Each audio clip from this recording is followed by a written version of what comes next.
حامدا ومصليا ومسلما اما بعد سامعین السلام علیکم ورحمۃ اللہ۔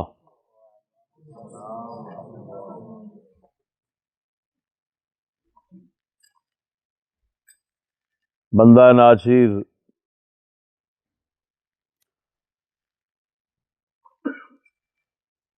مدثر شاہ کے سلسلہ وار رد کی تیسری قسط پیش کر رہا ہے۔ اس کا عنوان ہے مدثر شاہ نے اہل بیت کا یزید کی بیعت کرنا تسلیم کر لیا اور اہل بیت کرام اور صحابہ اعظم پر بغاوت کا الزام لگا دیا۔ یہ اس کا عنوان ہے، اور جو کچھ بیان کرنا ہے وہ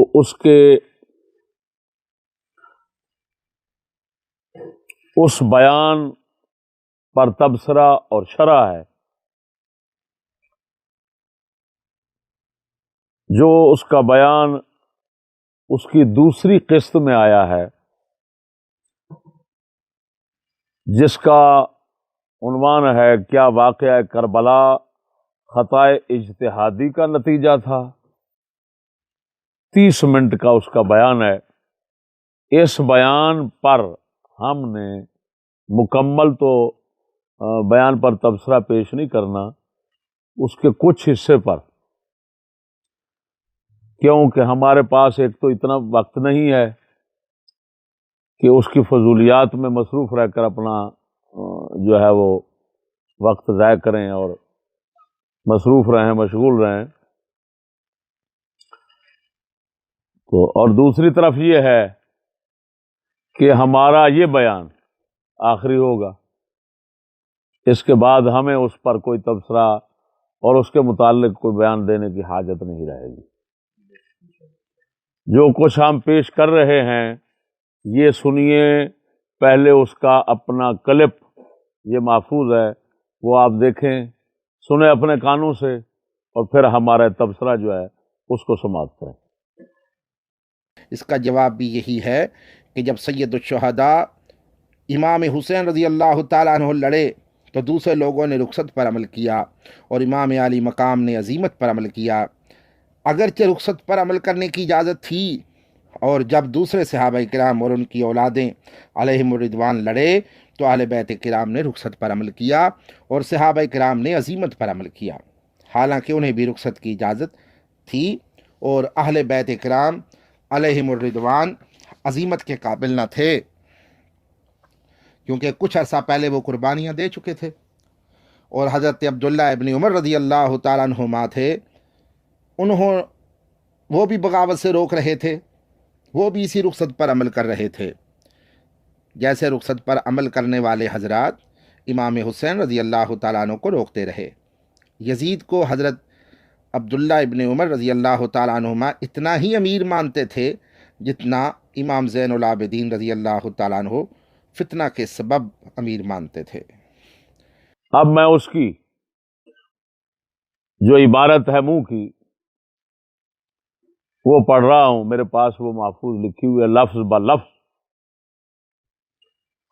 کہتا ہے جب امام حسین رضی اللہ تعالی عنہ لڑے تو دوسرے لوگوں نے رخصت پر عمل کیا اور امام عالی مقام نے عزیمت پر عمل کیا، اگرچہ رخصت پر عمل کرنے کی اجازت تھی۔ پہلے اس جملے پر تبصرہ کرتا ہوں کہ یہ جو وہ کہہ رہا ہے کہ امام عالی مقام نے عزیمت پر عمل کیا اگرچہ رخصت پر عمل کرنے کی بھی اجازت تھی، تو ظاہر بات ہے ہر صاحب سمجھ بندہ وہ یہ سمجھ رہا ہے کہ عزیمت پر عمل کیا، یعنی یزید کی بیعت کو تسلیم نہ کیا اس کے بقول، اور رخصت پر عمل کی ان کو اجازت تھی، یعنی یزید کی بیعت کر لینے کی امام حسین کو شرعی طور پر اجازت تھی، رخصت تھی، وہ یہ کہہ رہا ہے۔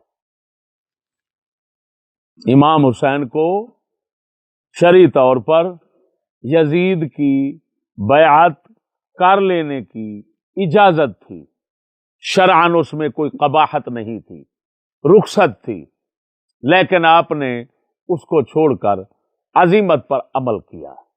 اب ہمارا تبصرہ اور شرح اس پر یہ ہے کہ بتا، جب تو خود کہہ رہا ہے کہ یزید کی بیعت کر لینا امام کے لیے رخصت اور اجازت تھی، رخصت اور اجازت تھی، تو بتا جو شرعی طور پر جائز ہو اس کو ہم نے روایات سے لے کر ثابت کیا کہ امام پاک نے بیعت کی تھی، تو نے ہمیں گستاخ کیوں کہا؟ امام حسین کا گستاخ کیوں قرار دیا؟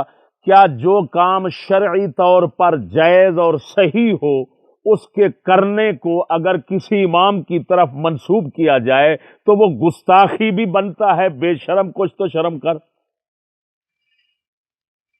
خود تو کہہ رہا ہے کہ بیعت کر لینا بھی رخصت تھی، شریعت میں اجازت تھی امام حسین کو۔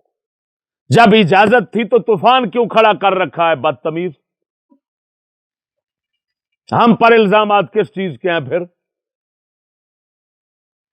یا تو کہو حرام تھی، اب تیرے جتنے باقی قسطیں ہیں ان کے اندر تو پتہ نہیں تو کیا کیا دعوے کرتا ہے حرمت کے۔ اب تجھے نظر آ رہا ہے کہ امام پاک کو اجازت تھی یزید کی بیعت کرنے کی، تو حرمت اور اجازت، رخصت یہ جمع کیسے ہو سکتے ہیں؟ ذرا کوئی کسی فقہ کسی کتاب سے ہمیں بھی تو بتا دے دکھا کر۔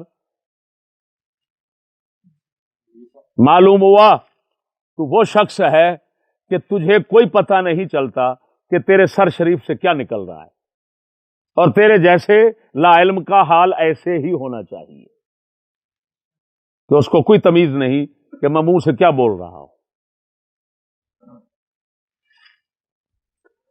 ٹھیک ہے دوستو، اس نے خود مان لیا کہ یزید کی بیعت کرنا جائز تھا، مان لیا۔ اگر جائز تھا تو اب صحابہ پر اعتراض کیوں رہے گا؟ یزید کی بیعت کرنے والوں پر اعتراض کیوں رہے گا؟ اور پھر عجیب بات یہ ہے کہ تو فسق و فجور اس کے ظاہر ہونے کے بعد بھی یزید کی بیعت کرنے کو کوئی کسی طرح کا تو جرم قرار نہیں دیتا ہے۔ مرداں چنی کنند جیسے تو نے کر دکھایا۔ بتاؤ میرے دوستو،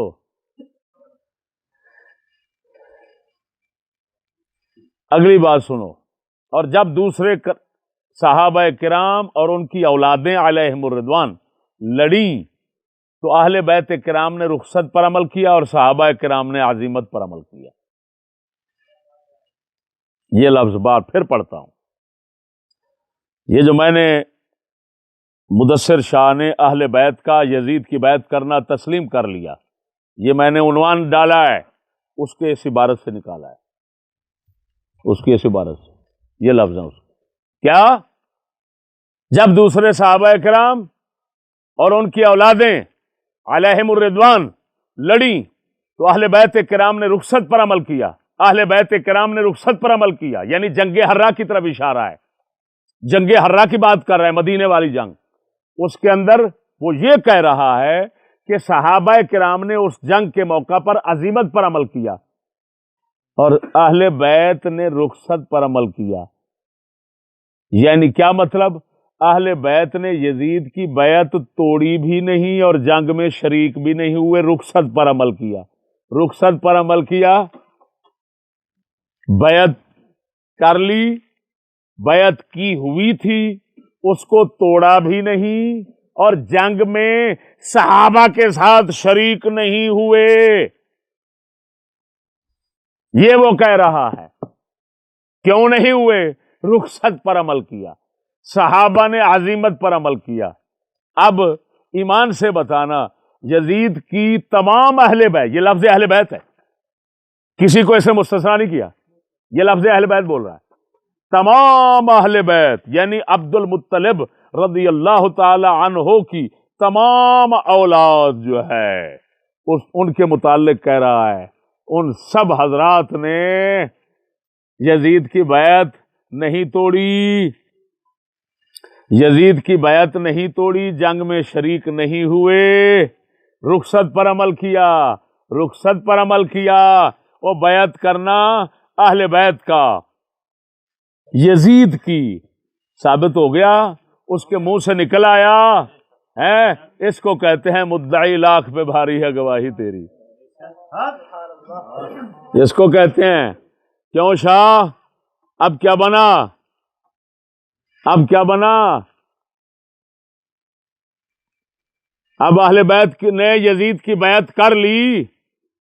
میں کہوں تو گستاخ اہل بیت ہوں، تو کہے تو عاشق اہل بیت ہے، محترم اہل بیت ہے. تو احترام اور عزت کرتا ہے، میں توہین کرتا ہوں. شرم تو کر. یہ تقسیم کہاں سے لی؟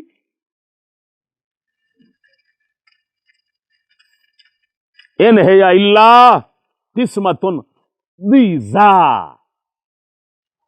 یہ ٹیڑھی تقسیم تیری طرف سے، یہ یزیدی کام ہے یا حسینی کام ہے؟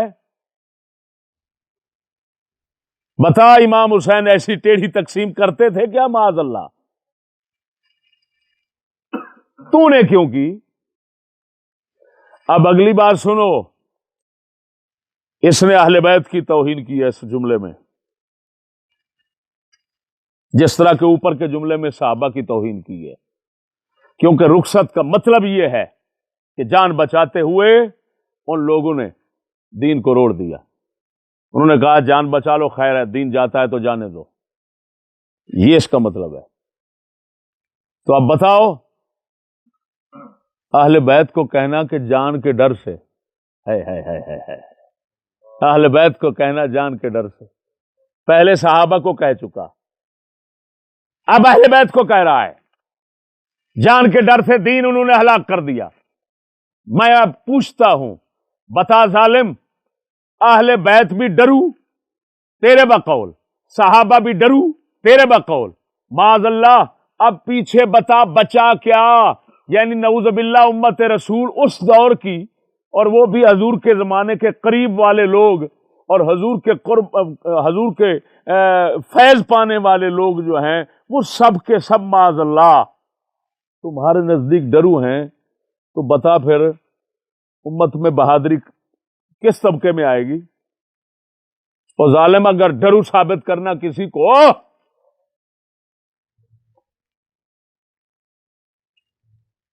یہ توہین اس کی نہیں تو اور کیا توہین ہوتی ہے؟ سمجھ نہیں آئی بھائیو؟ کیا جملے ہیں جس کے، کیا قیامت ہے یار.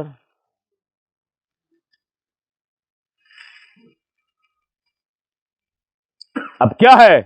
اس ظالم کو صرف عظیمت اور رخصت کے لفظوں کا پتہ ہے اور کچھ نہیں جانتا، ان کی حقیقت نہیں جانتا، ان کے معنی کو نہیں جانتا. الفاظ رکھتا ہے کیونکہ سکول میں بیچارہ ذلیل خوار ہوتا رہا ہے، تو الفاظ رکھتا ہے لیکن ان کے معنی نہیں جانتا، ان کے حقائق نہیں جانتا. تو الفاظ کے جو حقائق نہیں جان سکتا نا، وہ ایسے ہی کھچے مارتا رہتا ہے بیچارہ. اب میرے بھائیو، اگلی بات سنو. یہ کہہ رہا ہے حالانکہ انہیں بھی رخصت کی اجازت تھی، صحابہ کرام کو بھی رخصت کی اجازت تھی، یعنی صحابہ کرام کو یزید کی بیعت کر لینے کی اجازت تھی شرعی طور پر. شرعی طور پر صحابہ کرام کو یزید کی بیعت کر لینے کی، یہی جملہ امام صاحب کے متعلق کہہ چکا ہے. تو اس کا تو صاف مطلب نکلا کہ صحابہ اور اہل بیت کا اس بات پر اتفاق تھا کہ یزید کی بیعت شرعاً جائز ہے۔ واہ سبحان اللہ، واہ سبحان اللہ، واہ سبحان اللہ، واہ سبحان اللہ شاہ، کیا بات ہے، کیا بات ہے، کیا مبارک جملے بول دیے ہیں، جس کا نہ تاریخ ساتھ دے نہ کچھ۔ اور بتا، عبداللہ بن زبیر نے آخر دم تک جائز سمجھا تھا اس کی بیعت کو؟ تجھے شرم نہیں آتی؟ تو نے تو ثابت کر دیا کہ سب نے جائز سمجھا تھا، اہل بیت اور صحابہ کرام نے۔ تو اتنا بڑی، میں کیا کہوں، بکواس کہہ نہیں سکتا کہ عدم مارتا ہے، لیکن جب کہتا دیکھتا ہوں جواب آں غزل، تو اس کہنے کو بھی صحیح سمجھتا ہوں کہ تو نے تو مجھے گستاخ اہل بیت کہا، تو میں تیری بکواس کو بکواس نہ کہوں کیا؟ تو میرے شاگردوں کا شاگرد ہے، تو استاد کو گستاخ اہل بیت کہہ رہا ہے، جھوٹے کذاب، جبکہ ساری یہ نحوستیں اور لعنتیں تیرے اندر موجود ہیں۔ یہ گستاخی اہل بیت، گستاخی صحابہ، یہ لعنتیں تیرے اندر ہیں، اور کہتا تو تجھے شرم نہیں آتی؟ پروپیگنڈا کرتا ہے۔ اب امت رسول کو جواب دے تو، اب تو امت رسول کو جواب دے، تو نے صحابہ اور اہل بیت کا کیا حشر کیا ہوا ہے یہ کہہ کر بتا۔ یہ تیرے جملے سامنے پڑے ہوئے ہیں، ابھی اس سے غلاظت آگے زیادہ ہے۔ میں کہہ رہا ہوں حضرت عبداللہ بن زبیر رضی اللہ تعالیٰ عنہ آخر دم تک یزید کی بیعت کو ناجائز جانا، انکار کرتے رہے، اور اسی انکار پر شہید ہو گئے۔ تو کیسے کہہ رہا ہے؟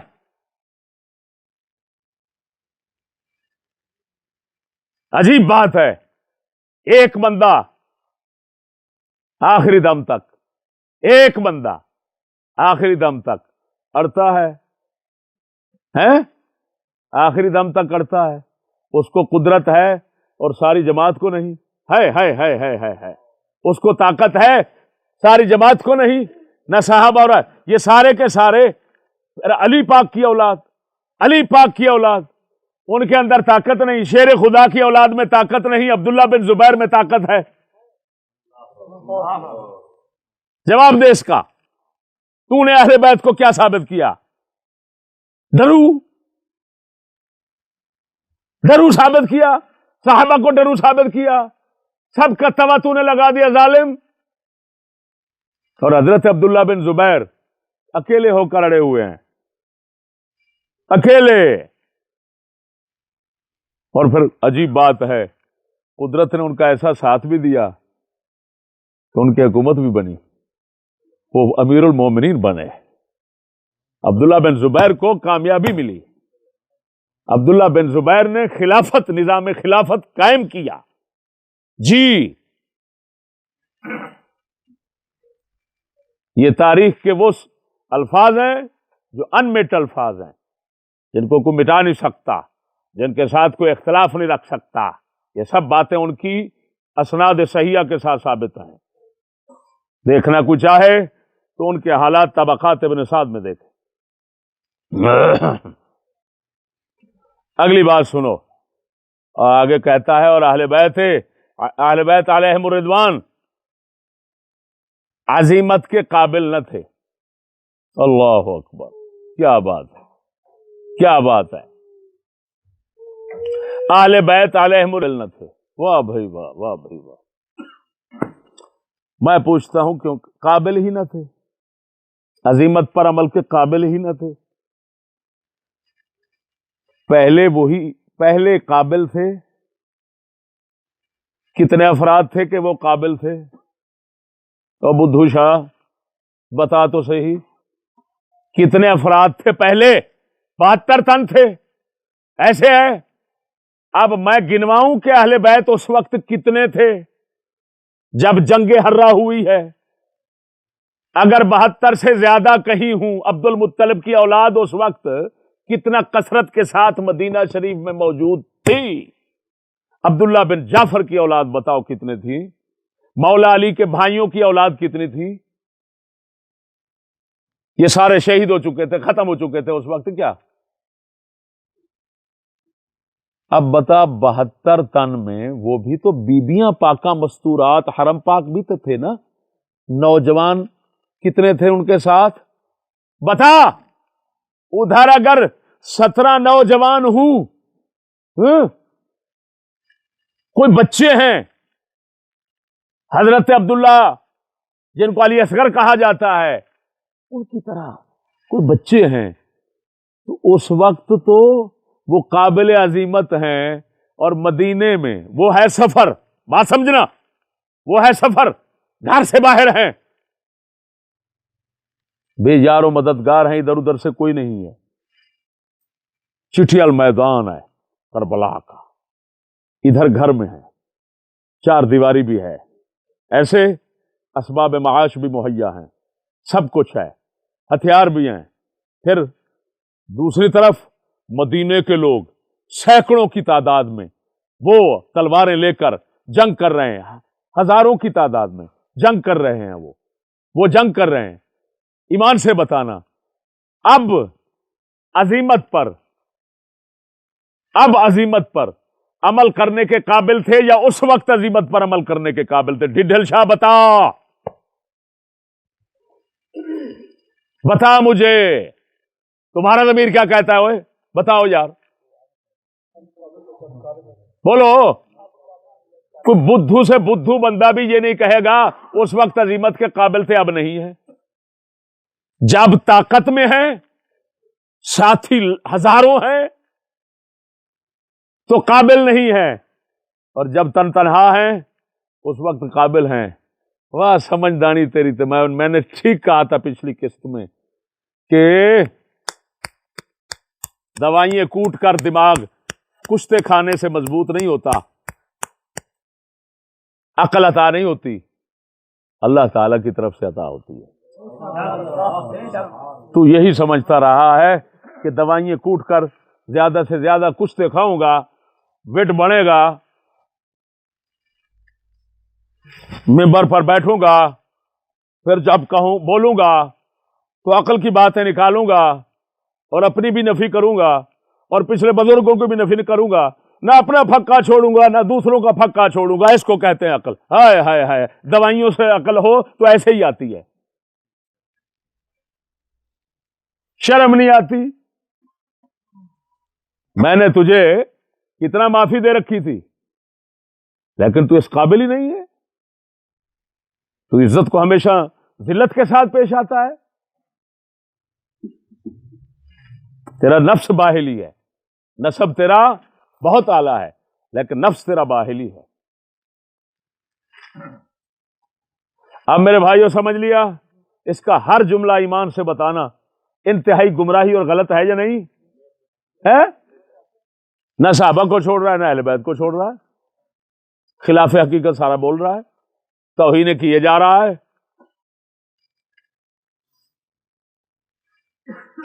اگلی بات، کیونکہ کچھ عرصہ پہلے وہ قربانیاں دے چکے تھے۔ ہاں دلیل دیکھو، دعویٰ یہ ہے قابل نہ تھے، دلیل یہ ہے کہ کچھ عرصہ پہلے قربانیاں تو قابل نہ تھے، دعویٰ تو یہ ہے قابل نہ تھے، تو اب تو حق یہ بنتا تھا کہ دعویٰ یہ ہوتا کہ انہوں نے وہ پہلے قربانیاں دے چکے تھے، یہ دلیل ہے، تو دعویٰ یہ ہونا چاہیے تھا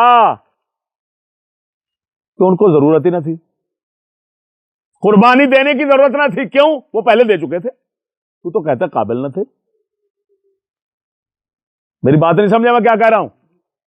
جب آپ کہتے ہیں فلاں شخص قابل نہیں، تو دلیل یہ نہیں بنتی وہ پہلے دے چکا ہے، نہیں، کہنا یہ چاہیے تھا کہ اب ضرورت نہ تھی، کیوں؟ دے چکے تھے۔ اب ضرورت نہ تھی، کیوں؟ دے چکے تھے، عمل ہو چکا تھا، اب ضرورت نہ تھی۔ اب بدھو بندے اس پر بھی چپ رہیں گے، کہیں گے بالکل ٹھیک ہے، کمال ہو گئی، واہ بھائی واہ، ماشاءاللہ دے چکے تھے۔ تو پھر اچھا یہ بتاؤ، پہلے جو قربانی دے چکے تھے تو دین بچانے کے لیے تیرا بقول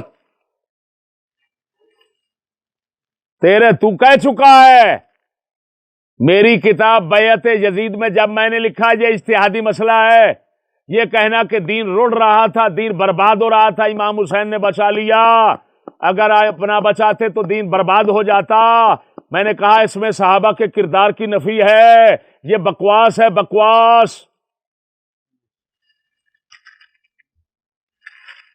اگر امام عالی مقام فرض کرو نہ بھی ہوتے تب بھی صحابہ کرام دین بچانے میں کافی تھے۔ جب امام حسین دنیا میں ابھی نہیں آئے تھے، یہ تو حضور کے زمانے میں بچے تھے، حسن بھی بچے ہیں، حسین بھی بچے ہیں، جب پیدا نہیں ہوئے تھے تو صحابہ نے تو اس وقت دین بچایا ہے۔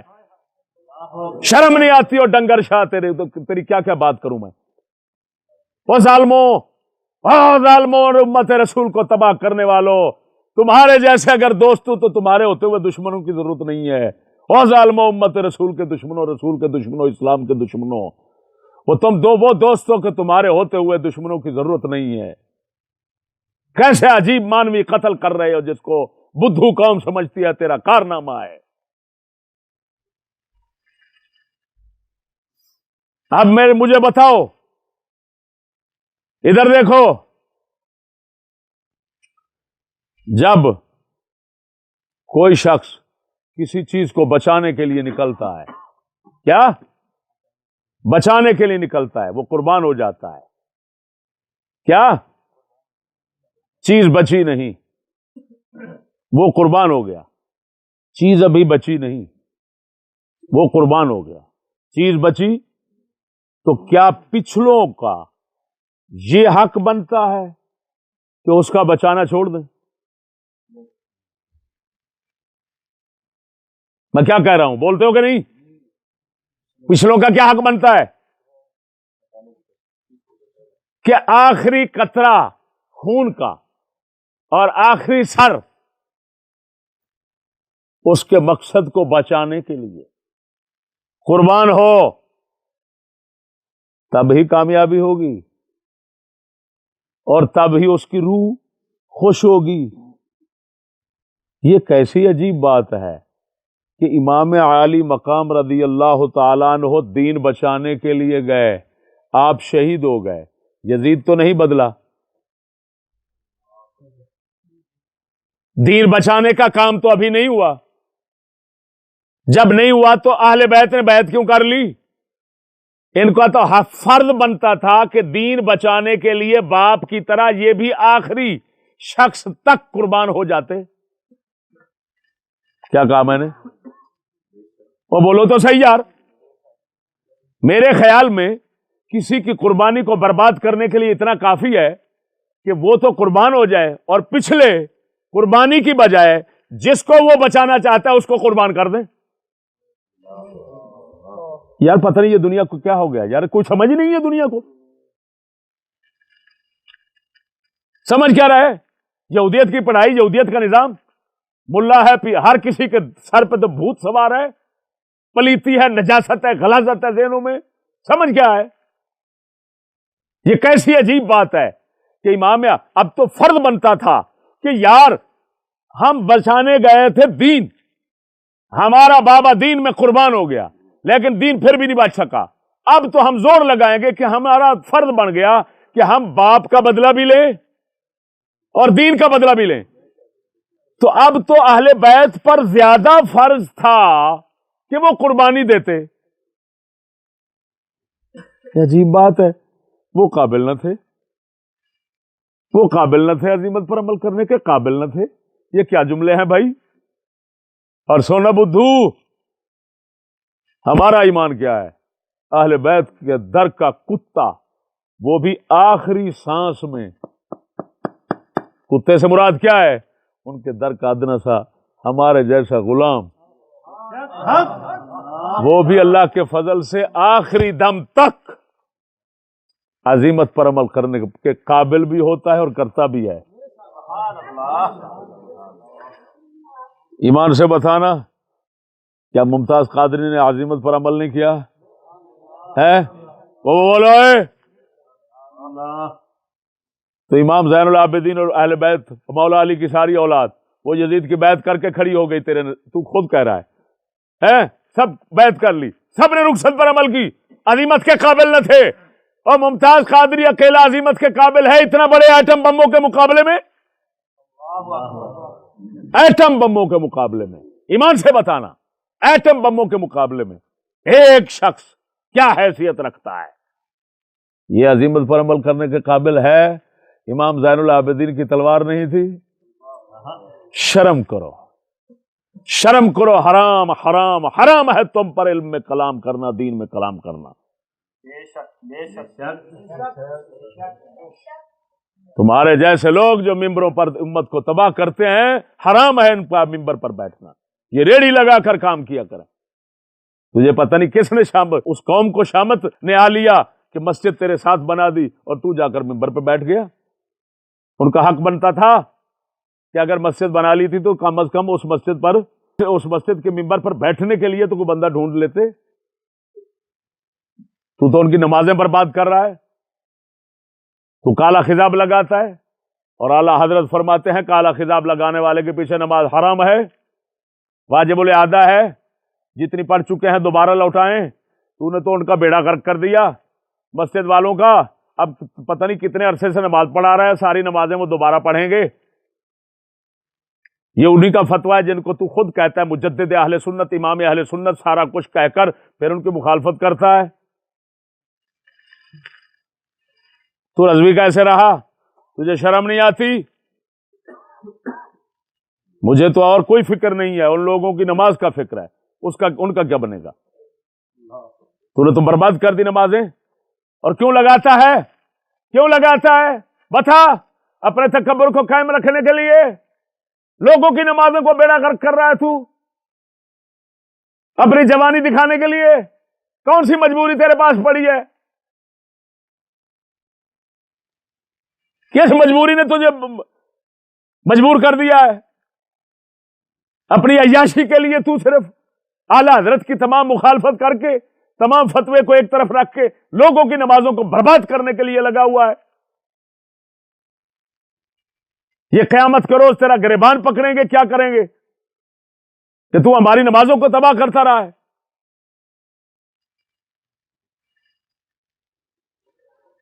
کیونکہ کچھ عرصہ پہلے وہ قربانیاں دے چکے تھے، یہ کہہ رہا ہے وہ، کیونکہ اچھا جو پہلے قربانیاں دے چکا ہو اس کے بعد اس کے لیے کفر کو تسلیم کرنا جائز ہو جاتا ہے۔ تمہارے نزدیک تو سارا کچھ کفر تھا یزید کا، پھر کہتے ہو یزید کافر تھا، تم زور دیتے ہو یزید کافر تھا۔ جب کافر تھا تو میں تجھ سے پوچھتا ہوں کہ کافر کی بیعت کرنا ابتدان یا امتحان جائز بھی ہے؟ ذرا اتنا بتا دے کون سی رخصت ہے؟ مسلمانوں کا فرض بنتا ہے اس کے خلاف نکلنا، کافر کہہ رہا ہے اور پھر کہتا ہے کہ صحابہ اور اہل بیت کا فرض نہیں بنتا تھا، خروج تو فرض بنتا ہے جب کافر ہو۔ ہاں جی، امت مسلمہ جو ہے وہ تو فاسق فاجر کے متعلق یہ کہتے ہیں کہ خروج نہیں کرنا، ہمارے اہل سنت۔ وہ کافر اگر ہو جائے تو اس کے خلاف تو خروج کرنا فرض ہو جاتا ہے۔ تجھے اتنا تمیز نہیں ہے؟ کتابیں نہیں پڑھی؟ فتح الباری کھول لے اگر تیرے پاس پڑھی ہے تو، کتاب الفتن۔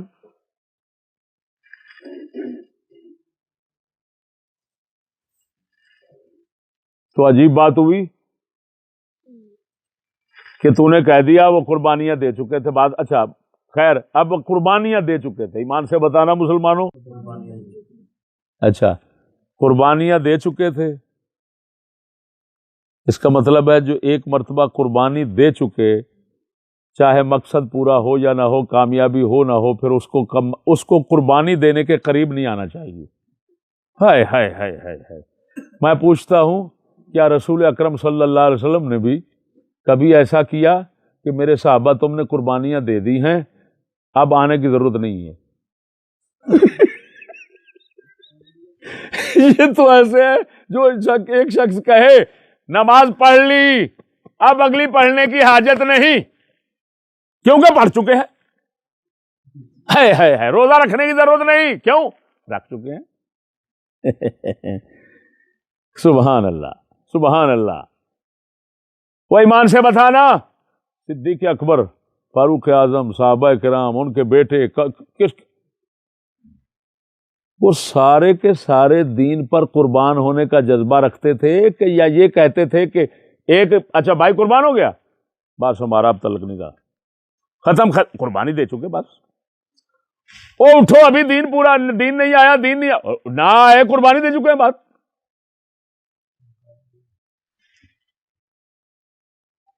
کیا مذاق بنا رکھا ہے اہل بیت کو تو نے؟ کیا مذاق بنا رکھا ہے صحابہ کو تو نے؟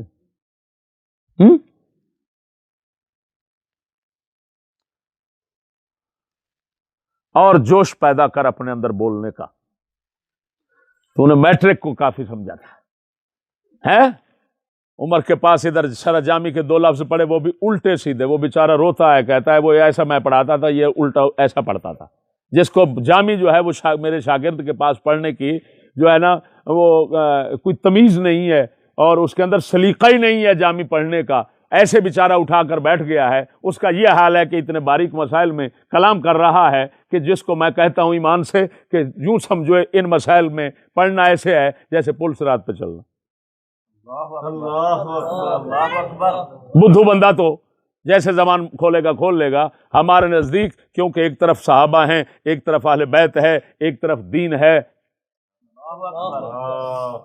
مومنین ہیں، مسلمین ہیں، سب کو بچانا، بچا کر چلنا اس مسئلے کے اندر انتہائی نازک ہے۔ ننگی تلوار پہ چلنا ہے، پل صراط پہ چلنا ہے۔ اب میرے بھائیو بتاؤ، قربانیاں دے چکے تھے، پھر آگے دین کو قربانیوں کی ضرورت تھی لیکن حضرت نہیں دے رہے تھے بقول ان کے، کیونکہ وہ دے چکے تھے۔ ہم پوچھتے ہیں شاہ دین کو ضرورت تھی قربانیوں کی کہ نہیں تھی؟ جنگ حرہ میں قربانیوں کی ضرورت تھی دین کو؟ دین کو ضرورت تھی؟ یزید بیٹھا تھا، ظلم بڑھ گئے تھے، حرہ والے نکل کھڑے ہوئے، اگر ضرورت نہیں تھی دین کو تو صحابہ کرام کی جماعت کیوں اٹھی؟ بتا، جب اٹھ ضرورت تھی۔ لیکن اسلام کو یہ جواب دینا تیرے بقول اہل بیت کی طرف سے کہ ہم قربانیاں دے چکے ہیں، اسلام اب ٹھیکہ نہیں اٹھا رکھا، یہ تیری جواب، تیری کلام کی شرح کر رہا ہوں کہ اہل بیت کی طرف سے معاذ اللہ کہا جا رہا ہے اسلام کو، اے اسلام ضرورت تجھے ہے لیکن ہم ٹھیکہ نہیں اٹھا رکھا، ایک مرتبہ دے چکا ہے تو دوسری مرتبہ کیا کریں؟ اس کے کلام کا یہی مطلب ہے یا اور ہے وہ؟ بولو تو، اور اسلام کی یا اہل بیت کی کیا بے عزتی کرو گے؟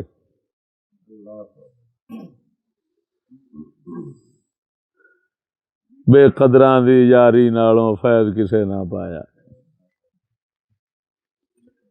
اہل بیت کا بے قدرہ یار، صحابہ کا بے قدرہ یار، اہل بیت کا گستاخ یار، صحابہ کا گستاخ یار، اے گستاخ تو پھر آگے کہتا ہے میں اہل بیت کو صحابہ کو ایسے مانتا ہوں، کیا؟ جس کے کلام کا لازم ہو اور لازم بین ہو ذہن فوراً ادھر جاتا ہے۔ صاحب علم کا، بدھو کا تو ویسے نہیں جاتا، سورج کی طرف بھی نہیں جا سکتا، اس کا ہو سکتا ہے، صاحب علم کو فوراً مستحضر ہو جاتی ہے یہ بات کہ یار وہ کہہ رہے ہیں قربانی دے چکے تھے، اب ضرورت اسلام کو ہے لیکن دیتے نہیں۔ کیوں نہیں دیتے؟ دے چکے ہیں، اسلام کو ضرورت ہے، ہم دے چکے ہیں۔ آؤ اہل بیت، نہیں آتے۔ کیوں نہیں آتے؟ یہ اس کے کلام کی شرح کر رہا ہوں، کیوں نہیں آتے؟ ہم بیت پہلے دے چکے ہیں، قربانی دے چکے ہیں۔ شرم کر، شرم کر، مسلمانوں کا فرض بنتا ہے دین بچانے کے لیے آخری قطرہ بھی گرا دو۔ وہ ایسا ہے؟ کیا کہتے ہو؟ ایک طرف کہتے ہو دین کا مسئلہ تھا، دین رول رہا تھا، دین برباد ہو رہا تھا، دین فلان ہو رہا تھا، ہے میری کتابیں اٹھا اٹھا کر دکھاتے ہو۔ اب کیا بنا؟ اب اپنی یہ بولتی بھی لوگوں کو پیش کر کہ میں یہ کہہ چکا ہوں، تو نے تو نہیں کرنی، ہم نے کر دی ہے الحمدللہ۔ اب تیرا فیصلہ، یہ خدا پاک نے تو قیامت کو کرنا ہے، پتہ نہیں کیا کرنا ہے، لیکن تو نے جو کہا اس کا فیصلہ اس جہان میں دیکھ کیا ہوتا ہے تیرا۔ اگلی بات سنیے۔ اور حضرت عبداللہ بن عمر رضی اللہ تعالی عنہما، وہ بھی بغاوت سے روک رہے تھے، وہ بھی بغاوت سے روک رہے تھے، وہ بھی بغاوت سے روک رہے تھے۔ وہ یہ لفظ کیا بول رہا ہے مسلمانوں؟ یہ میرا جو اس جواب اور اس قسط کا عنوان ہے اس کا دوسرا جملہ ہے، اور اہل بیت اور صحابہ کرام پر بغاوت کا الزام لگا دیا۔ یہ ہے، یہ دیکھو امام حسین کو باغی کہہ رہا ہے، یہ دیکھو صحابہ کو باغی کہہ رہا ہے، اہل بیت کو باغی کہہ رہا ہے۔ یہ دیکھو، سنو اپنے منہ سے سنو کیوں یہ کہہ رہا ہے۔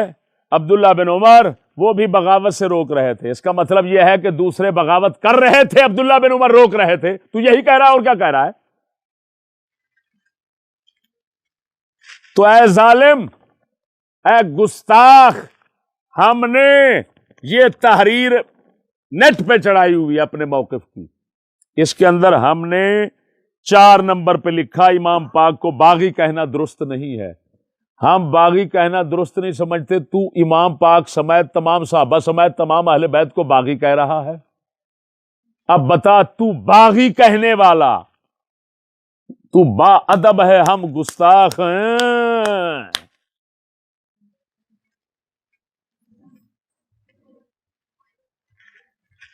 مدثر شاہ بتا، یا تو محمود ہزاروی کی اتباع میں صحابہ کو، اہل بیت کرام کو معصوم نبیوں کے ساتھ کا ثابت کرنے چلا، اور یا باغی ثابت کر دیا۔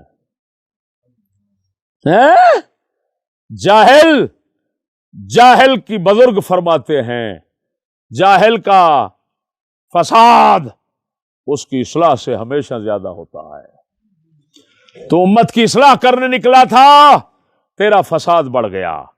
ہمارے بزرگوں کا کلام صحیح صادق ہوا، تیرا فساد بڑھ گیا۔ تو نے اتنا بڑا ظلم کر دیا، امام حسین کی طرف بغاوت کی نسبت کر دی، صحابہ کی طرف بغاوت کی نسبت کر دی، اہل بیت کی طرف بغاوت کی نسبت کر دی، اور تو کہہ رہا ہے کہ حضرت عبداللہ ابن عمر بغاوت سے روک رہے تھے۔ اس کا مطلب ہے دوسرے بغاوت کر رہے تھے اور یہ روک رہے تھے۔ بتا، آج کے بعد تو باغی کہنے والا۔ پھر تو نے یہ مجھے دوستوں نے کہا کہ اس سے مطالبہ کرو بغاوت اور خروج میں کیا فرق ہے۔ میں اب ایسے مسئلے اس سے پوچھ سکتا ہوں، میں جو امام حسین کو باغی کہہ چکا ہے، میں اس کو کیسے کہوں بھائی کہ مسئلہ بتا؟ میں تو نہیں کہہ سکتا۔ ہاں، اس کا یہی مقالہ کافی ہے۔ اس مقالے کے بعد میں اس کے ساتھ کلام کرنا، اس مقالے کے بعد اس کے ساتھ مکالمہ کرنا میں جائز نہیں سمجھتا۔ اگلی بات سنو، وہ بھی اسی رخصت پر عمل کر رہے تھے جیسے رخصت پر عمل کرنے والے حضرات حضرت امام حسین کو روکتے رہے۔ کس سے؟ بغاوت سے۔ یہ کہہ رہا ہے، بتاؤ۔ امام حسین کو صحابہ روکتے تھے رخصت پر عمل کرنے والے اس بغاوت سے، تو حضرت عبداللہ ابن عمر بغاوت سے روک رہے تھے یہ رخصت پر عمل کرنے والے عبداللہ ابن عمر دوسروں کو۔ اگلی بات، حضرت عبداللہ ابن عمر یزید کو اتنا ہی امیر المومنین مانتے تھے جتنا کہ امام زین العابدین فتنہ کے سبب امیر مانتے تھے۔ اب میرے بھائیو ذرا غور سے سننا، باپ نے تو کسی فتنے کا لحاظ نہیں کیا، امام زین العابدین نے کیسے کر لیا؟ اور شرم کر، اگر باپ کے عمل سے بیٹے نے ہی پرہیز کر لی تو دنیا کائنات میں دوسرا کون ہوگا؟ امام حسین کے قدموں پر چلنے والا بے شرم، بتا تو صحیح۔ شوق اور بڑھا، اور شوق بڑھا۔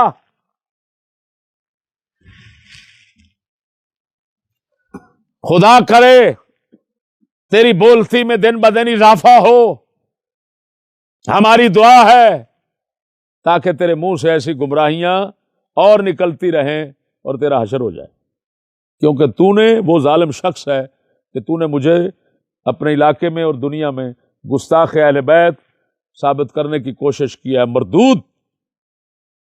اب میری یہ دعا ہے تیرے لیے، تیری بولتی بڑھ جائے،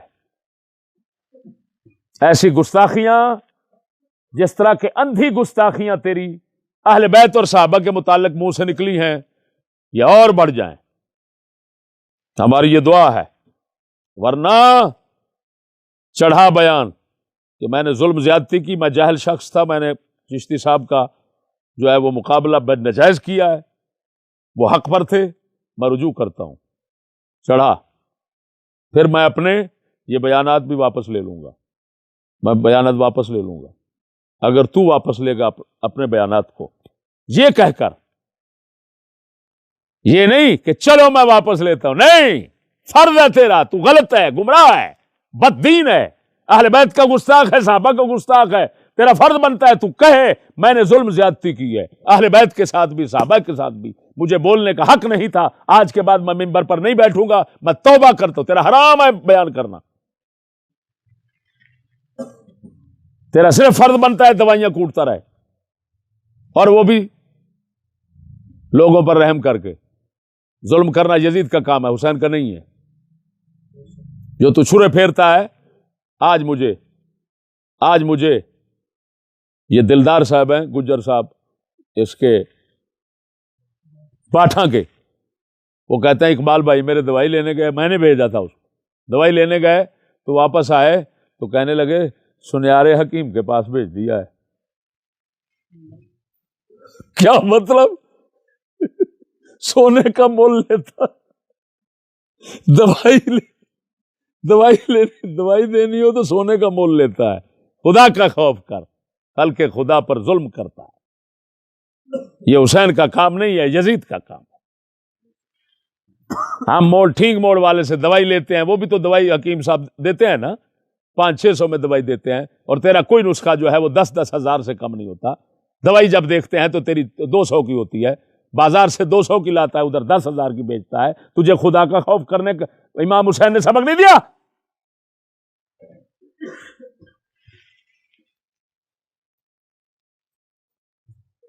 میں تیرا باہر توالا گاؤں گا کہ کیا یہ خلق خدا کے ساتھ ظلم کرتا ہے، اور ظالم کا انجام کیا ہوتا ہے،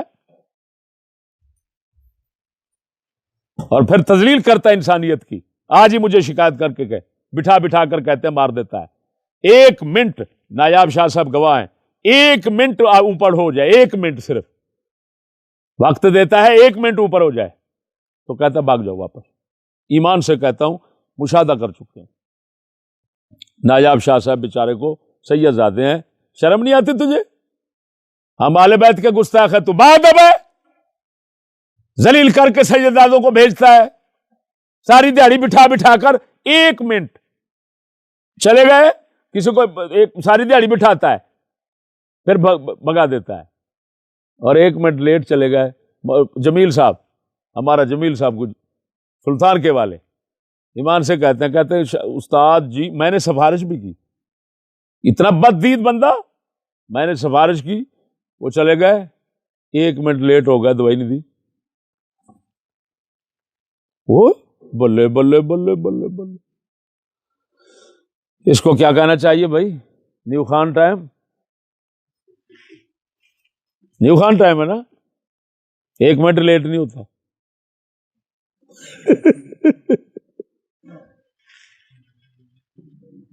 کہ بڑاج تیار ہے نہیں، ایم نذیر عنایت اللہ ہے، اچھا ڈیوو ہے، یہ ڈیوو صاحب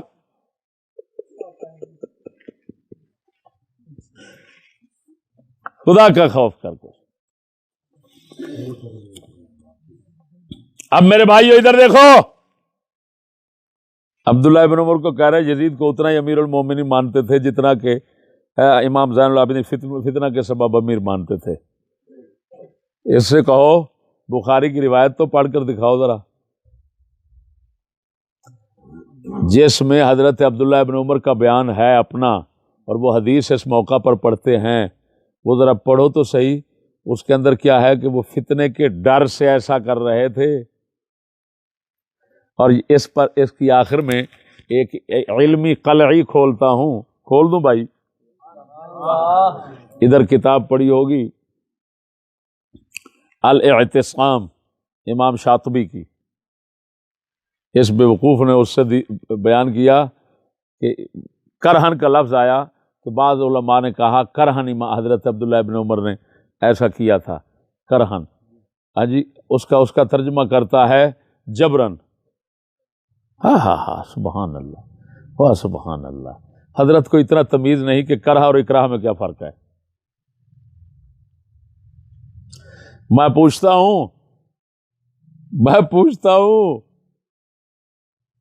شاہ، تو صرف کرہ اور اکراہ کا فرق ظاہر کر دے جا۔ چلو میں تجھے فرق ظاہر کرنے کے لیے ایک اشارہ بھی کر دیتا ہوں۔ حدیث شریف میں آتا ہے کہ بدترین امام وہ ہے، وہ بہت گندا امام ہے کہ قوم اس پر راضی نہ ہو، وہ نماز پڑھائے لوگوں کو، وَهُمْ لَهُ كَارِهُونَ، یہ کارہون کرہ سے ہی ہے، وہ اس کو ناپسند کرتے ہو۔ کرہ بمانا ناپسندیدگی ہوتا ہے، اکراہ بمانا دوسرے کو مجبور کرنا ہوتا ہے، اس کی تمیز ہی نہیں ہے اس کی۔ چلو میں تجھ پر ایک اور سوال ڈال دیتا ہوں، فرق تو اس سے تھوڑا ظاہر ہو جاتا ہے، میری بات بتا تجھے، اور کہ تو کرہ اور اکراہ کی نسبت بتا دے جا کیا ہے جا۔ تو میرے دوستو اس کے بعد میرا کوئی جواب اس کے متعلق نہیں آئے گا، بس یہ آخری ہے۔ اور یہ شخص جس طرح کہ میں نے عنوان دیا کہ بیعت کرنا بھی اس نے تسلیم کر لیا اہل بیت کا، اور اہل بیت اور صحابہ کرام کو باغی بھی کہہ دیا۔ آخر میں میاں صاحب کا شعر پیش کرتا ہوں۔ میاں صاحب فرماتے ہیں بے قدران پیار ودھا کے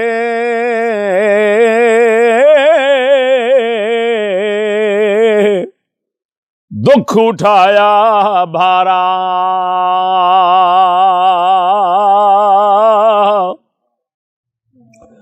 بے قدران پیار ودھا کے دکھ اٹھایا بھارا، دل بھی ٹوٹا آس بھی مکی، جا بے قدر یارا،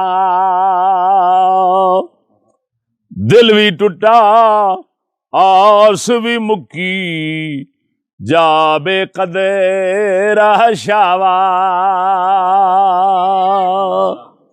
یہ میں نہیں کہہ رہا تینوں، اپنی طرفوں شعر نہیں پڑھیا، صحابہ تے اہل بیت دی طرفوں پڑھیا ہے جنہاں دی گستاخی کیتی ہے، انہاں دی طرفوں میں شعر پڑھیا ہے، انہاں دی زبان حال شریف کہہ رہی ہے شاوا ایڈا بے قدرہ بنیا ہے، سانو باغی کہہ دیتا ہی۔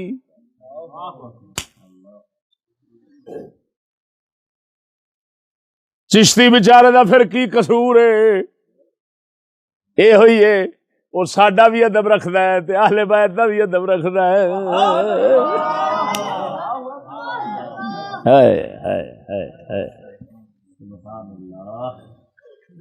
عجیب بات ہے، چشتی کا ادب گستاخی ہے اور تیری گستاخی ادب ہے۔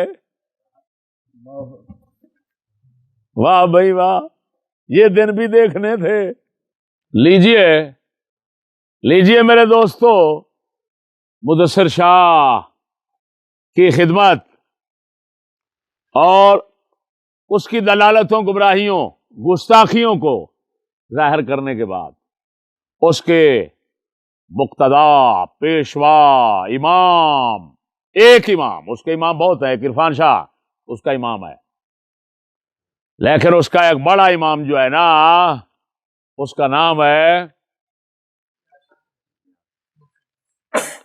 ریاض حسین شاہ راول پنڈی والا، جو کبھی گجوں کی مسجد کا خطیب تھا۔ میرے دوستو، اب تھوڑا اس کا علمی مقام اور اہل بیت کا ادب ظاہر کرتا چلتا ہوں اور بات کو ختم کرتا ہوں۔ جی یہ اس وجہ سے کر رہا ہوں تاکہ امت مسلمہ کو پتہ چل جائے کہ یہ ٹولہ ہی مبارک ایسا ہے، مبارک ٹولہ جماعت جڑی ہوئی ہے۔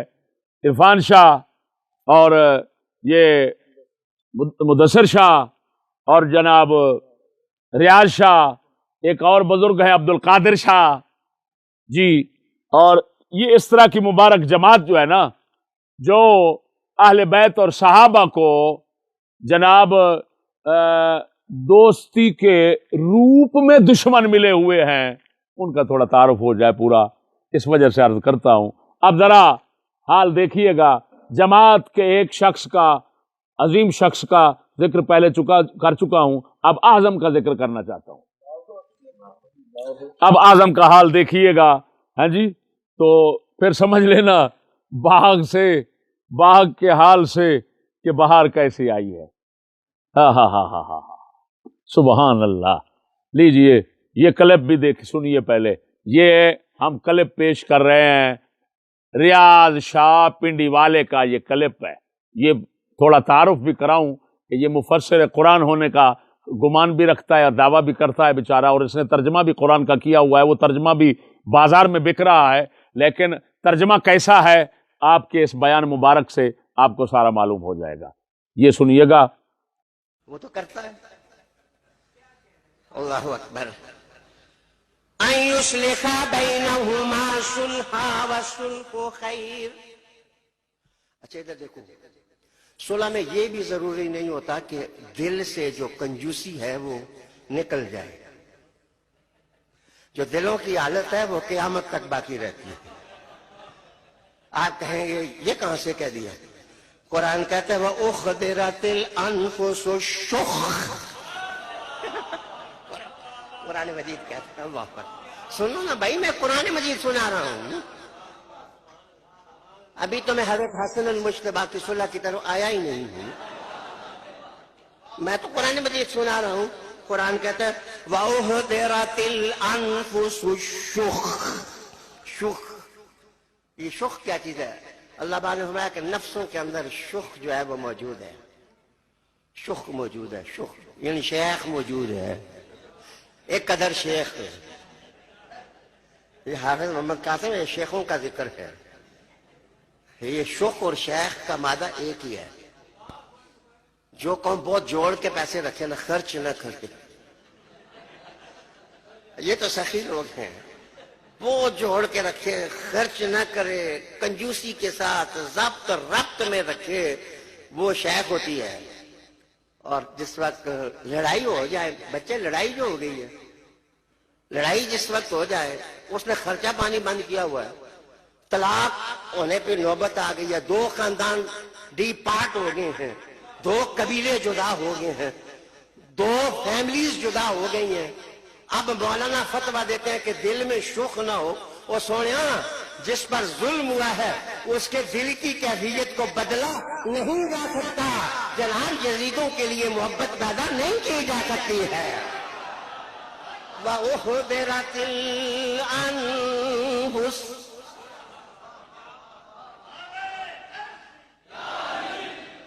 اب میرے دوستو اس میں آپ نے سن لیا، آگے جماعت مقتدیوں کی بیٹھی ہوئی ہے اور مقتدا امام آپ جو ہے وہ منبر پہ تشریف فرما ہے اور اپنے نورانی ملفوظات، ہاں جی، اور حفوات اور جناب جی پتہ نہیں کیا کیا بلاؤں سے وہ آپ نواز رہے ہیں، اور آگے جو ہیں وہ سر پٹکنے والے وہ سر پٹک رہے ہیں، قرآن کے ساتھ کیا ظلم کرتے ہیں حضرت۔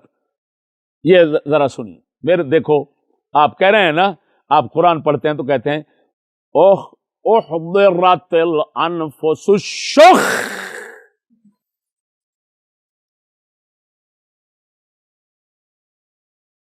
یہ دنیا کائنات کے حافظ، راول پنڈی میں ماننے والے حافظ، حضرت کے مریدین، ذرا حضرت کا قرآن جو ہے اس پر بھی غور کریں۔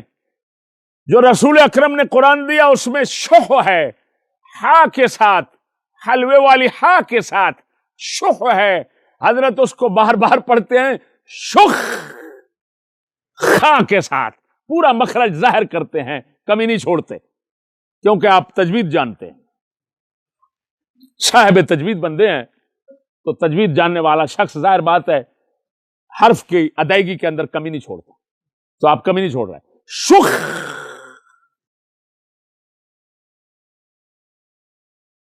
پھر آپ اس پر ارشاد فرماتے ہیں اللہ اکبر و کبیرہ کہ شخ اور شیخ کا مادہ ایک ہے۔ پھر آپ نے یہاں پر دو لفظ استعمال کیے، آگے کوئی خوش نصیب بیٹھا ہوا ہے آپ کے فیض لینے کے لیے، تو ان کو آپ مخاطب کر کے فرماتے ہیں کہ اے فلاں صاحب، شیخوں کا ذکر ہے، شیخوں کا لا الہ الا اللہ محمد الرسول اللہ۔ حضرت معاویہ کو گالیاں دینے والے کا ایسا ہی اشر ہوتا ہے، یہ گالیاں دینے والا شخص ہے حضرت معاویہ کو، یہ اپنے جلسے میں نعرہ نہیں لگانے دیتا حضرت معاویہ کا، کہتا ہے گناہ ہے، نعرہ لگانا اس کا گناہ ہے، وہ بھی کلے پاپ محفوظ ہے، چل رہے ہیں، سارے سن رہے ہیں دنیا۔ حشر ان کا یہی ہے، حضرت معاویہ کا دشمن، حضور کے صحابہ کا دشمن ہے، کوئی علم والا ہو سکتا ہے؟ وہ بولو حضور کے صحابہ کا دشمن کوئی علم والا ہو سکتا ہے؟ شخ والا ہو سکتا ہے، شخ ہے، جو قرآن کے ساتھ ظلم کرے وہ معاویہ کے ساتھ کیوں نہ کرے، ہائے ہائے ہائے ہائے ہائے، جو قرآن پر ظالم ہو وہ صحابہ پر ظالم کیوں نہ ہو۔ پھر کہتا ہے، بات سمجھو، کہتا ہے ایک تو کہا شیخوں کا ذکر ہے، بتاؤ لا الہ الا اللہ محمد رسول اللہ، شیخ بھی یہاں پتہ نہیں شیخ تمہیں سن کر چپ کیسے ہیں، کیونکہ قرآن نے کہا شخ، تو شخ کا معنی ہے کنجوسی، کیا کنجوسی معنی ہے، اور دل کی نفرت اور بغض یہ معنی ہے اس کا۔ تو نے تمام شیخوں بیچاروں کو نحوست، کنجوسی اور دل کا بغض کہہ دیا، اس کا مطلب وہ تو سراپا بغض پھر رہے ہیں امت مسلمہ کے ساتھ، سراپا نحوست اور شر پھر رہے ہیں۔ شیخوں تمہیں غیرت نہیں آئی، یہ تمہیں کیا کہہ رہا ہے، پکڑو اس کو، اس پر پرچہ دو، اس نے تو تمہارا پھکا نہیں چھوڑا۔ اور پتہ نہیں شیخوں، پتہ نہیں تم میں کتنے حضرت کے مرید ہوں گے، کتنے مرید ہوں گے، اتنا سوچو تو صحیح۔ اور پھر اگلی بات حضرت کہتے ہیں تفسیر کرتے ہوئے، شخ اور شیخ کا مادہ ایک ہے۔ ہاں ہاں ہاں ہاں ہاں، اب طلباء توجہ کریں، صرف کے طلباء، میں علماء کو نہیں کہتا، صرف کے طلباء توجہ کریں کہ پیر صاحب کیا فرما رہے ہیں۔ شخ اور شیخ کا مادہ ایک ہے۔ حضرت صاحب کو پتہ نہیں مادہ ہی کبھی نہیں ملا، حضرت صاحب کو نر ہی ملتے رہے ہیں، اور نروں نے پتہ نہیں حضرت کے ساتھ کیا کیا ہے۔ میں زیادہ اس پر بولنا نہیں چاہتا، لیکن اتنا ضرور ہے کہ حضرت صاحب کو کوئی پتہ نہیں مادہ لفظ کا ہی پتہ نہیں تھا، لفظ کا ہی پتہ نہیں تھا، اس کا معنی کا پتہ نہیں تھا کہ یہ کس موقع پر بولتے ہیں۔ اب شخ اور شیخ کا مادہ طالب علم کوئی صرف پڑھنے والے، شخ یہ خواہ مشدد پڑھ رہا ہے ایسے، تو وہ تو شخہ یا شخو بنے گا، شخہ یا شخو، وہ تو مضاف ثلاثی ہے، ایسے ایک شین حرف دو خے یہ مادہ بنتا ہے، اور شیخ کا مادہ شین یا اور خے ہے، ادھر ایک خا ہے، ادھر یا ساتھ میں ادھر یا ہے، ادھر نہ یا ہے نہ خا ایک ہے، خا دو ہیں، تو مادہ ایک کیسے ہو گیا؟ ایمان سے بتانا، جس بیچارے کو صرف کا اتنا ہی پتہ نہیں ہے، اس نے قرآن کے ترجمے کے ساتھ کیا کیا ہوگا؟ دوستو بولو تو صحیح یار، ایمان سے بتاؤ قرآن کے ساتھ کیا؟ اب بد نصیب ہیں وہی لوگ جو اس کا قرآن بیچ رہے ہیں، اور ان سے بڑے بد نصیب وہ ہیں جو حضرت کے ترجمے کا قرآن خرید رہے ہیں۔ استغفر اللہ ربی۔ اگلا پھر کہتا ہے کہتا ہے قرآن تفسیر کرتے ہوئے کہتا ہے شخ نہیں جاتا اندر سے شخ نہیں جاتا، صلح ہو بھی جائے اندر سے شخ نہیں جاتا کیوں نہیں جاتا؟ اندر شیخ بیٹھ جاتا ہے۔ اللہ اکبر، ایمان سے کہتا ہوں ہم جندہ کٹانے پر ہنستے تھے۔ ہمارے گاؤں کا ایک بیچارہ ہے ان پڑھ سا بندہ، جندہ کٹانا اس کو کہتے ہیں، اس علاقے میں جس کو مسلی کہتے ہیں نا، جس قوم کو، اس علاقے میں ہمارے کٹانے کہتے ہیں۔ تو وہ کٹانا ہمارا بستے لوگ جس طرح بیٹھے ہوتے ہیں نا، وہ ادھر بیٹھے ہوئے ہیں، تو بیچارہ وہ تفسیر کرتا تھا صبح صبح برادری کو جمع کر کے نا، جی برادری کو جمع کر کے قرآن پڑھتا تھا، اٹھاتا تھا اور تفسیر کر کے پھر بیان کرتا تھا۔ تفسیر کرتے کرتے ایک دن آپ نے فرمایا کہ ہوئی ہوئی ہوئی ہوئی ہوئی، کانوں کو ہاتھ لگانا شروع کر دیا اور منہ بنا رہا ہے توبہ توبہ توبہ۔ برادری نے پوچھا بھائی کیا ہوا، خیر ہے؟ کہتا ہے وہ انت التواب الرحیم، اللہ فرماتا ہے تتے توے دے رکھے سا۔ ایمان سے کہتا ہوں ہم جندے کٹانے پر ہنستے تھے، حضرت جندے کٹانے کے بھی شیخ نکلے۔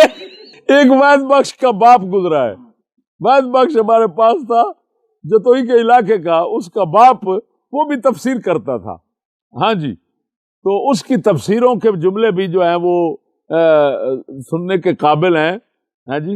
ایک جملہ سعد میاں میرے بھائی کو ذہن نشین ہوگا۔ میرے دوستو، حضرت کے چند جملے، آپ بھی مفسر قرآن تھے، اپنے علاقے کے الیکشن بھی لڑتے تھے، واحد باغ صاحب کے والد صاحب، تو ان کے چند جملے آپ فرماتے ہیں لو کی حقیقت کیا ہے، پھر کہتے ہیں ماضی کا مزاج کیا ہے، جسم ایک ہے دلائل زیادہ ہے، کیوں جو کوئی مناسبت پیدا ہو ایک لفظ کی دوسرے لفظ، یہ وہی بات ہے، شخ اور شیخ کا مادہ ایک ہے۔ ہائے ہائے ہائے، ایمان سے بتانا کس پر ہنسیں، کیا کریں؟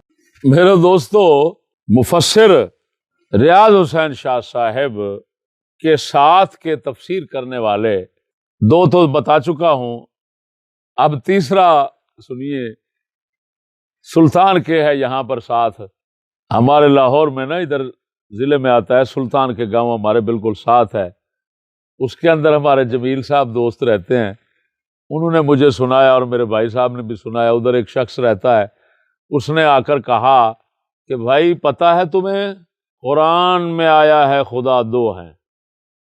ہاں ریاض شاہ کا بھائی یہ تفسیر کر رہا ہے، خدا دو ہیں پتہ ہے؟ وہ ہکے بکے ہو کے بھی خدا دو اور وہ بھی قرآن سے، کہتا ہے ہاں الحمدو، خدا دو ثابت ہو گئے۔ ہمارے علی پور کا ایک ذاکر تفسیر کر رہا تھا تو آپ فرماتے ہیں تمہیں پتہ امام حسین کے گھوڑے کے لد کا ذکر کہاں ہے؟ سارے ہکے بکے بھی ہمیں تو پتہ نہیں ہے۔ حضرت فرمانے لگے میں بتاتا ہوں قرآن میں امام حسین کے گھوڑے کا لد کا کہاں ذکر ہے، لم یلد۔ اسی طرح کا ایک اور مفسر، یہ حجرہ شاہ مقیم میں مولوی رہتا تھا چوک پر، اس نے کہا ہمارے مقابلے میں قرآن سے انگلش ثابت ہے۔ کہاں ثابت ہے بھائی؟ یو لد، یو آ گیا، یو کوفو ون، ون، ہاں کوفو ون، کوفو ون، ون، ون آ گیا۔ میرے بھائیوں، اب ایسے ہی مفسرین کا دور ہے اور زور ہے، ہم ان حضرات سے معذرت کر کے پیچھے ہی رہنا گوارا اچھا سمجھتے ہیں، اور اللہ تعالیٰ سے یہی دعا کرتے ہیں کہ اللہ تعالیٰ ایسے لوگوں کے علم و فضل سے ہمیں محروم رکھے۔ اللہ اکبر و کبیرہ۔ اب دنیا واقف ہوگی کہ پاکستان میں بریلویت اور سنیت کے نام پر صحابہ کرام کے گستاخ کیا علم رکھتے ہیں، کتنا کمال رکھتے ہیں، کیسے لوگ ہیں۔ میں اس کے ضمن میں ایک اور حضرت کا بھی تعارف کراتا چلوں، وہ لاہور کا گستاخ صحابہ ہے، اس کو کہتے ہیں ظہور احمد فیضی، اس کے بھی علم کا، لیکن اس کی طرف بعد میں آتا ہوں۔ پہلے ریاض شاہ صاحب کی گستاخی جو اہل بیت ہے امام حسن کی ہے وہ ظاہر کرتا ہوں۔ وہ کہہ رہا، وہ مسئلہ بیان کر رہا ہے حضرت معاویہ اور حضرت امام حسن کی صلح رضی اللہ تعالی عنہم کی صلح، مصالحت جو ہوئی تھی اس کو بیان کر رہا ہے۔ اس کے بیان کے اندر کہتا ہے احضرت الانفس الشح جو پڑھا ہے وغیرہ، اسی کے بیان کے ضمن میں یہ پڑھ رہا ہے۔ اس کے اندر کیا کہتا ہے سنو، کہتا ہے صلح ہو بھی جائے نا تو مظلوم کے دل سے شخ نہیں نکلتی، وہ یہ کہہ رہا ہے۔ یہ آپ اس میں مظلوم صلح بھی کر لے ظالم سے، یعنی ظالم کہہ رہا ہے حضرت معاویہ کو، مظلوم کہہ رہا ہے امام حسن کو، تو کہتا ہے مظلوم امام حسن ہے تو مظلوم امام حسن کے دل سے شخ نہیں نکلا۔ اب ایمان سے بتانا، اس کا مطلب ہے امام حسن نے صلح کی، اندر سے شوہ جیسی، اللہ اکبر و کبیرہ، ظالم بیماری، نفس کی غلاظت وہ امام کے دل سے نہیں نکلی۔ اس کا مطلب ہے امام کو تو یہ منافق ثابت کر رہا ہے ظالم، جو اوپر سے صلح کرے اندر سے صلح نہ کرے اس کو تو منافقت قرار دیتے ہیں۔ تو یہ امام حسن کو الٹا کیا قرار دے رہا ہے کہ اندر میں انہوں نے کنجوسی رکھ لی، صلح کر لی، کنجوسی رکھ لی، شوہ رکھ لی، اور انہی کو کہہ رہا ہے کہ اندر شیخ بیٹھ جاتا ہے، نعوذ باللہ من ذالک، یعنی امام حسن کے دل میں نعوذ باللہ کنجوسی کا شیخ بیٹھا ہوا تھا، وہ یہ کہہ رہا ہے، کنجوسی خالی نہیں، کنجوسی کا شیخ بیٹھا ہوا ہے، وہ یہ کہہ رہا ہے۔ بتاؤ ایمان سے بتاؤ، جو میدان کے شیر ہوتے ہیں وہ بھی کبھی دل میں چور رکھتے ہیں؟ وہ تو ہمیشہ میدان میں آ کر جو ہوتی ہے ظاہر حقیقت کھول دیتے ہیں اور کھول کر میدان میں اترتے ہیں۔ ایسے تو ظالم اگر نعوذ باللہ من ذالک تیرے بیان کے مطابق امام حسن کے دل کے اندر، اور ظالم یہ ہمارے جیسے منحوس دل ہوتے ہیں جن کے اندر شوہ رہ جاتی ہے، جس کو تو شوخ کہتا ہے، شیخ کہتا ہے، یہ ہمارے جیسے دل ہوتے ہیں ظالم، پاکوں کے دل۔ وہ تو دل پاک نہیں ہو سکتا جس کے اندر شوہ رہ جائے، وہ دل پاک نہیں ہو سکتا، کیونکہ یہ مقام مذمت، شوہ کی مذمت کے مقام کے اندر اللہ تعالیٰ قرآن میں فرما رہا ہے۔ شوہ کی تعریف نہیں ہو رہی، یا خصال حمیدہ میں سے نہیں ہے، یہ خصال ذمیمہ میں سے ہے۔ جو خصال ذمیمہ میں سے ہے وہ تو اس کو امام حسن میں ثابت کرتا ہے، او گستاخ، اور صحابہ کی گستاخی کر، امام حسن کا گستاخ بن گیا، تو امام حسن کو منافق ثابت کر رہا ہے معاذ اللہ۔ اور پھر کہتا ہے قیامت تک حالت نہیں بدلتی، یعنی امام حسن کا وہ حال دل کا نعوذ باللہ اندر منافقت اور شوہ رکھنے والا وہ ہمیشہ قائم رہا، قیامت تک قائم رہے گا۔ لاکھ لعنت ہے ایسی سوچ تیری پر۔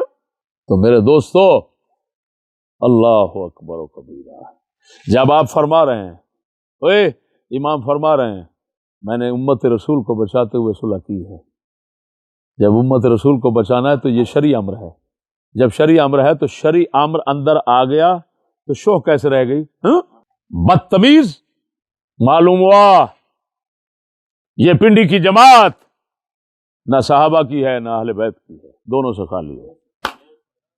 جی ہاں، لاہور والے ظہور فیضی کی بات،